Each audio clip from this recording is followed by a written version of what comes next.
ராமேஸ்வரத்தில் ஒரே நாளில் மிக அதிகபட்சமாக 438 மில்லிமீட்டர் அளவுக்கு மழை பெய்துள்ளது.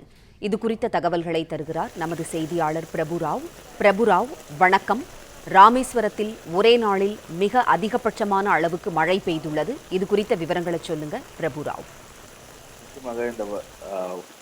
தற்போது நேற்று முதல் ராமநாதபுரம் மாவட்டத்தில் கனமழை பெய்தது.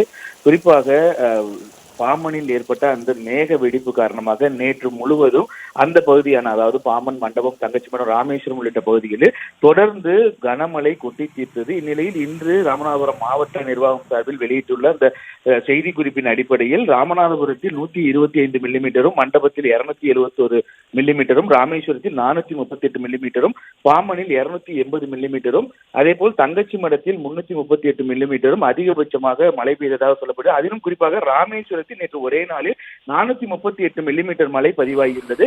மேலும் இந்த வங்கக்கடலில் ஏற்பட்டுள்ள அந்த மேலடுக்கு சுழற்சி காரணமாக தொடர்ச்சியாக இன்று ராமநாதபுரம் மாவட்டத்திற்கு ரெட் அலர்ட் கொடுக்கப்பட்டுள்ள நிலையில் ராமேஸ்வரத்தில் பெரும்பாலான இடங்களில் மழை பெய்யாத நிலையில் ராமநாதபுரம் சுற்றுவட்டார பகுதிகளான பட்டணம் காத்தான், அரண்மனை, கழுவூரணி உள்ளிட்ட பகுதிகளில் தற்போது சாரல் மழை பெய்து வருகிறது.